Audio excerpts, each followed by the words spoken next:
Well, hey, good morning, friends. Welcome again to the J Talk Morning Show. Fantastic to have you with me again on this President's Day of 2024. 2024, this is the day we celebrate presidents, right? I'm going to leave my political thoughts on that by the wayside. But anyway, if you're off today, hey, congratulations to you. You're working a federal job. I don't know if state employees get this day off or not. I don't think they do. But anyway, congratulations to you. Okay, you chose well to get this extra day off, and it's great to be on with you this morning again. And so let's go ahead and get this party started, and let's get we'll kill the music. We'll raise the Java. And we will get started. So, checking my time here, we got 7:02. My little timer. All right. One of these days, I'm gonna get on here. I'm gonna do nothing but just be totally weird the whole time. I don't know. All right. So the other day we were talking about some of the things, some of the problem solving skills, how to be more creative in your problem solving development. And I was taking this from an article I read in the Maxwell Leadership. And I think I saw it on LinkedIn, come to think of it. And I thought this would be a good point, a good topic to speak about, about are we being more creative? Are we stuck in the way we do things, and do we have effective problem solving skills? Now, there's a lot goes into this, obviously. I mean, almost all of my podcasts do. There's more to it than just what you're seeing. There's a deeper dive on it. There's more planning. There's a process. And to be better at problem solving skills, whether as an organizational leader or in your own personal life, you want to develop these skills. You have to develop these skills. It's a must. It's a must. It's not a need to do or a need to do. It's a must do. You've got to develop effective problem solving skills. And so we're going to talk about. So last week we talked about removing those creativity killers, the ones that kill your creativity. Then we talked about thinking creatively by asking the right questions. If you're not asking the right questions, you're not going to get the right answers. Okay, that's how that works. You don't get the right answers by asking mediocre questions. You've got to ask great questions. And that's why you want a group of people around you, because other people thinking into the same problem are going to come up with questions that you may not have thought of. And you need these kind of people in your life. And we're going to talk a little bit about that. So one of the things we want to do now, we're going to wrap this up. Actually, there's three parts to this now, the left over, but I'm going to wrap all three of these up here. Is develop or seek out a creative environment. That is the third level. Develop or seek out a creative environment. Let's see something here. Boop. Forgot to put my little banner there. There we go. All right. So develop or seek out a creative environment. Charlie Brower, he said that a new idea is delicate. Think of that. Think of your new ideas. You may think it's a great idea. I know as a creative, when I come up with a story or an image, I create a graphic or I write a song or any of that, and it's my idea. A workshop, the workshops I'm like, look at this, this is great. This is going to change lives. And then somebody comes along and they ask a question. It's like, oh, I didn't think of that. You want these kind of people in your life. So you want to have a creative environment. But anyway, Charlie Brower said that a new idea is delicate. It can be killed by a sneer or a yawn. When you're sharing it, you look for those physical. And as soon as somebody does that, it's like, oh, they don't like it. It can be stabbed to death by a quip and worried to death by a frown on the right person's face or the brow. So negative environments kill thousands of great ideas every single minute of the day. Why? Your great idea might not be somebody else's perspective of a great idea. And it doesn't mean it's not a great idea. It just means that they're not thinking with the same creativity that you are. Think of that. You're going to get your ideas knocked down many times by people who just can't see the vision. People that cannot see the vision. Remember, there are many, all the wonderful things we experience in life today is all began with by an idea. Somebody had a great idea. I thought, whoa. It's like I had a great idea this morning. Woke up, I thought, I'm not going to share that idea with you because I might want to do something with it. Okay. But there's going to be somebody who wants to kill that great idea. Let me get that off my face there. Boom. All right. So don't stop developing and working on your great ideas. Now, when it comes to problem solving, you want more people asking questions. You want that. You may have a great idea on how to solve a problem, but if you don't bounce that off other people, great thinkers that are invested in the success of the idea, invested in your success, okay, you're not going to move forward. You're going to get out there. If you go alone, okay, if you go alone, you might get there fast, but you're going to fall. You're going to falter. You're going to look back and think, I should have asked for more clarification. I should have asked for more input. As a leader, your number one job is the development of your team members, the success of the organization, building the organization up. Not mediocre. You should be succeeding and exceeding your current status. And to do that, the only way you can do that is you've got to have people around you. Go to your team members. Go to the people who are building your business, okay, on the ground floor. You want the great minds, but you also need the great minds on the executive level, but you also need the great minds on the floor level, on the ground level, the people that are in the trenches, the troops. The troops. It used to kill me in the military when we would have orders come down and we'd get orders, operation orders, right? And you disseminate that down, and everyone it disseminates down to has to incorporate how they're going to approach the mission for greater success. But what would happen sometimes is you'd have somebody giving orders, but not open to any input from the people on the ground, the ones who are actually going through the trenches, the one who are actually doing a reconnaissance. In businesses and the organization I work with right now, the leadership is looking at everything from way up here, but they're missing greater details down here. And if they would listen to the people down here to support their grander vision, and they would listen down here, then the grander vision would be better. But they're neglecting that voice. They're neglecting that voice. And what's happening is you're going to have chaos. So these guys later are going to say, well, why is this not working? It must be their fault. And that's what's happening in a lot of organizations. If you're up here and you're not communicating, connecting with them down here, you're killing your organization. You're killing the business. You want better time, better resources. You want effective and efficient services and products. You've got to listen to the people on the ground floor. They're going to tell you where the hiccups are at. Okay.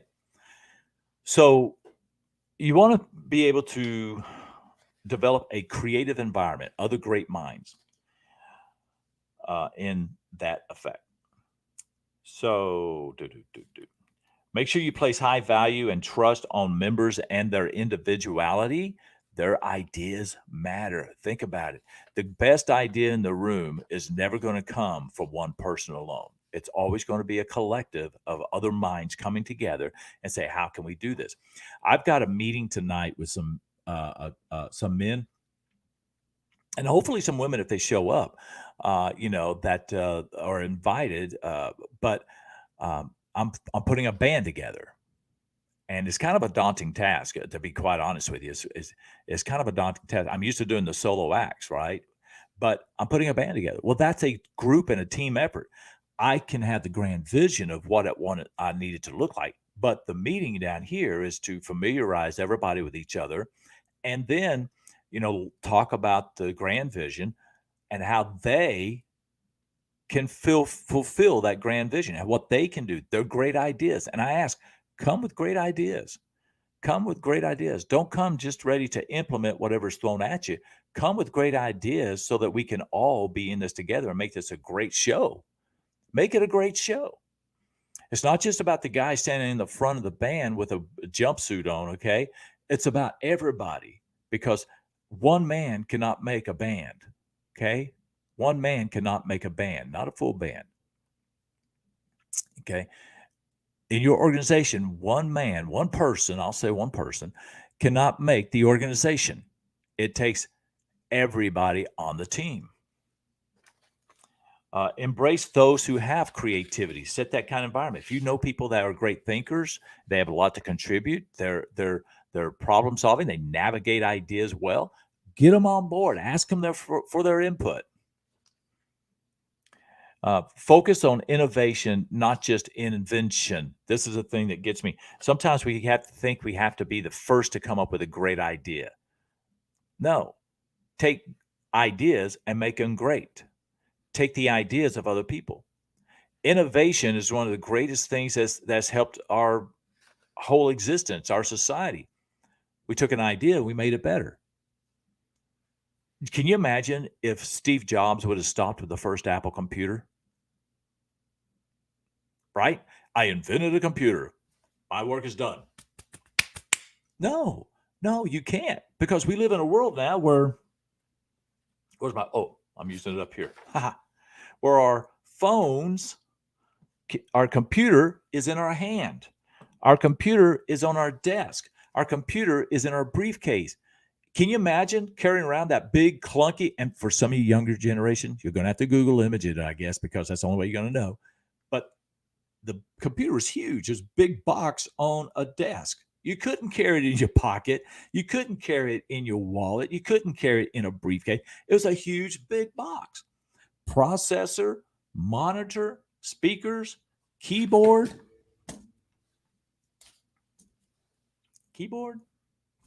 Okay. Mouse, all Bluetooth. Can you imagine if they'd stopped at the big box? No. You need innovators in your midst. You need someone who sees something and says, "Can we make it better? Can we make it better?" I always love this question we should always ask ourselves. But wait, is there more? But wait, is there more? And you should always ask that question of your people. But wait, is there more? What other ideas do we have? Hey, I think that's a good idea. Anybody else have something to add to that? If you get a consensus, there's your great idea.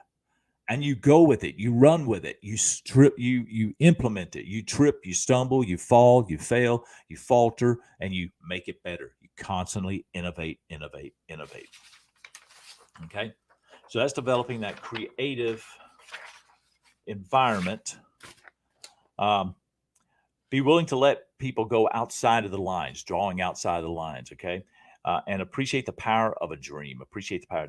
A creative environment encourages the use of a blank sheet of paper and the question, if we could draw a picture of what we want to accomplish, what would that look like? What would that look like? See, that's basically part of the questions I'm going to ask the band members tonight. The people that are coming on to the band, the group I'm creating. What does it look like to you? When we have accomplished what we want to accomplish, what does it look like to you? Okay. The more creativity friendly that you can make your environment, the more potential it has to become creative and solve problems, create new ideas, innovate on old ideas. Okay. Spend time with other creative people. Okay. This is the next big point. Spend time with other creative people. Did you know that generates the juices of the mind when we're in discussion and conversations with others? Katrina and I, we're big on having great discussions. And Sundays we have some of the best discussions. We'll watch like an article, a news article, or we'll read something or see something, and we'll take something and we'll have this incredible conversation about it. And it causes us to think more. We bounce our ideas back and forth on each other. And sometimes, they're good ideas and we make them greater. Sometimes we think it's a great idea and it's like, that's not really a good idea. We got to go there. So you want to get with other people that can think, that can process, that are creators. And then finally, get out of your box. Katharine Hepburn said that if you obey all the rules, you're never going to have fun. Now, I am kind of a rule breaker. Okay, I'm a little bit of a rule breaker, and it gets under my wife's skin sometimes. But I'll break a rule once in a while to get to something else. She is a rule follower. Okay, and God saw to it that we came together, and it just kind of balances us out. Try to say balances us. Say that real fast together. Balances us. Is what it feels like it's going to be. But that's a balance between us, you know.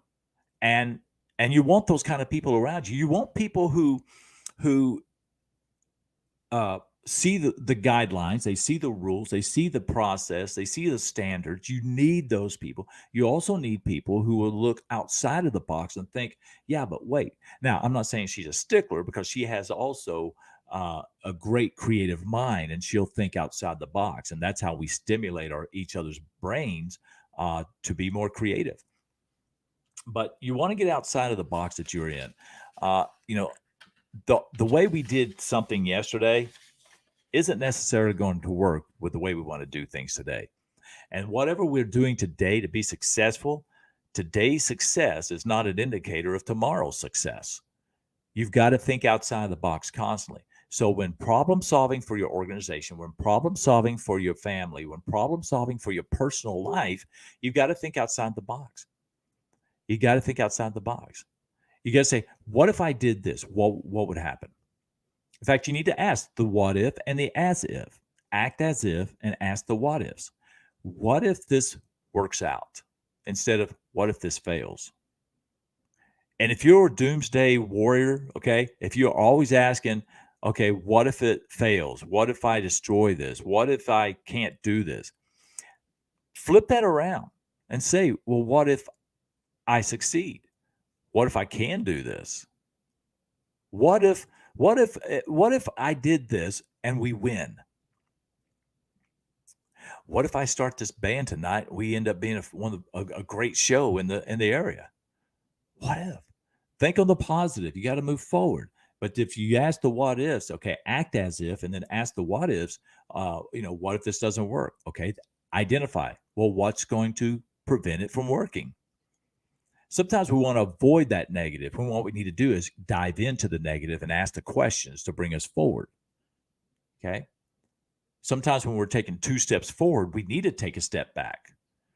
Don't wait for life to throw something at you to take a step back. Sometimes you need to take a step back and then move forward again. And progress is always that way. True progress is always going to be 2 steps forward, 1 step back. And when you take 2 steps forward again, guess what? You've gained another step. Do the math. 2 steps forward, 1 step back, add 2 more, you've just gained an additional step. So you may get pushed back. You may even step back 1 step, but you advance 2. And that's what you need to do in your personal life and your leadership. Okay, my friends, I hope I was able to inspire you today and get you motivated, get you out there, get you going, and do something. What problem are you facing in your personal life? What problems are you facing in your relationships, in your family, in your marriage? What problems are you facing in your organization? What are the problems? Identify the problems. Then you can do something about it. Avoid the problems. Problems don't go away. They're still there. And in many cases, they grow. They compound. Don't compound it. Okay? Develop your problem-solving skills, my friends, and I can promise you, you're going to make great advances. 2 steps forward, 1 step back, 2 steps forward. All right? Keep that going. Hey, listen, you got to get up, you got to get out, and you've got to get at it. Okay? So let's make that happen today, and I'll see you next time on the J Talk Morning Show. Remember, want more information? Contact me on the little ticker that's going this way very slowly. jkgconsultants.com, j@jkgconsultants.com is my email, and text me 417-298-6419 with your concerns and things that you want to grow in personal life and in leadership. and text me. If you do call, do leave a voicemail. Please do that because I only return the calls that will leave a voicemail or leave me a good text. All right, my friends, we will see you next time. Bye bye.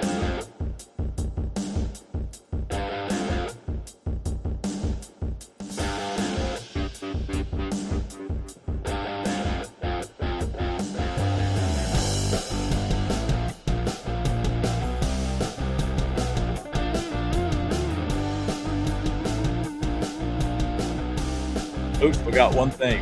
Important thing. Can't end without this.